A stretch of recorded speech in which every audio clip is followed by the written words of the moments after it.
The Prabhupada Connection. Memories, 73, by his example, the wit and wisdom of a sea. Bhaktivedanta Swami Prabhupada. By Gurudas. Part 7, Hell's Angels, Diggers, and Jay Gannath. Excerpts. A steady congregation of characters was now flowing into our storefront Radha Krishna temple for the nightly sessions of rocking, chanting, dancing, feasting, and transcendental information. Jerry Garcia of the Grateful Dead had just donated a huge new stove, so we now had breakfast, lunch, and dinner programs on a regular basis. There were so many folks coming that the temple would be filled from the front altar all the way to the back of the room and out the double Dutch doors to the sidewalk. All eyes were on Swamiji. He took up some bell metal caradalas, looked around without looking at anything in particular, and began a 3-beat. Cha-cha-chee, cha-cha-chee, the third beat sizzling. In husky, sonorous tones he sang out, Hare Krishna, Krishna Krishna, Hare Rama, Rama Rama, Hare. We couldn't stay seated and jumped up almost in unison. Yagriva blew the kelp horn as the booming kettle drum created a throbbing foundation rhythm. The mantra was starting to grow on me, and singing with Swamiji leading the congregation was really fun. Kirtan usually lasted more than an hour, the sound rising, subsiding into sweet, low tenderness, and then ending in a joyous crescendo that left me with an afterglow, a clean, elated feeling. The curtain built up again. Yamuna yelled, Hari Hari Bal, her voice piercing the temple room with its pure, spiritual strength. Janaki echoed her sister. Mukunda played the drum expertly, catalyzing everyone with driving rhythms. I felt like I was leaving my body. We got into a steady, flowing ecstasy. After some time, the Swami speeded up the caradal beat and we responded faster. The whole room was bursting. The whole city was rocking. The whole world was vibrating. The whole universe was in balance and I was experiencing transcendental bliss.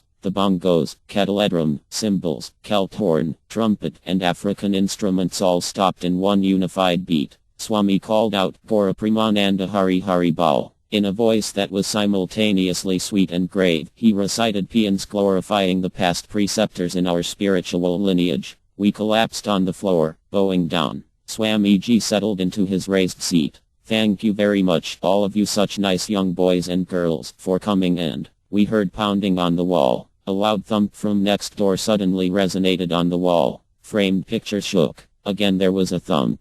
Chanting this Hare Krishna mantra with us. The Swami didn't miss a beat. He stopped talking, called me over, beckoned me closer. My ear was right near his mouth. I felt privileged. What is that sound? He asked. I don't know, I answered. It is coming from next door. Next door was the God's Eye ice cream parlor, which was the hangout and hideout of the Hell's Angels as well as headquarters for the Diggers, an anarchistic organization run by Amit Grogan and Peter Coyote, which believed that all goods and services should be free. The police raided the place frequently, and when this happened the Angels would whip out movie cameras without any film in them and pretend to film the raid. The police, fearing they would be on the evening news, always left quickly and quietly. The banging continued. Go see what is making that noise, Swamiji requested. Ask them to stop. Why me? I thought. I'm wearing a robe, I'm high from the curtain, and now I have to go face the Hell's Angels. Cloth versus leather, finger symbols versus knives. The Swami again addressed the congregation. I see you, so many bright-faced people chanting and feeling blissful by chanting these holy names. Excusing myself, I went out into the cool, night air and started to breathe more easily. I heard loud laughter from inside the God's Eye. Yes, I thought, inside God's Eye certainly Krishna would protect me.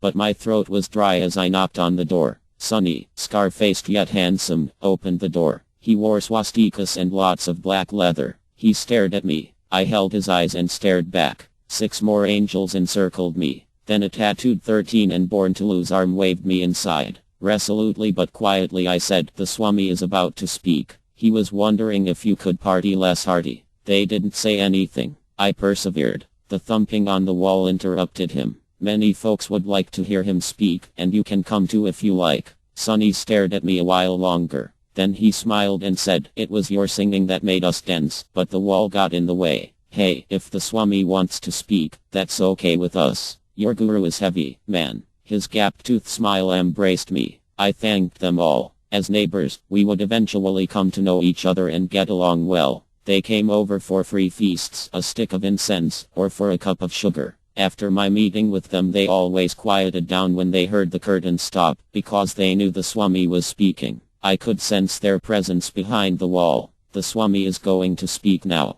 Shut up. The angels became our security guards at the Mantra Rock Dance and at many of our other large gatherings, like the Jagannathakar festival. In any effort we must take time, place, and circumstance into account. A.C. Bhaktivedanta Swami.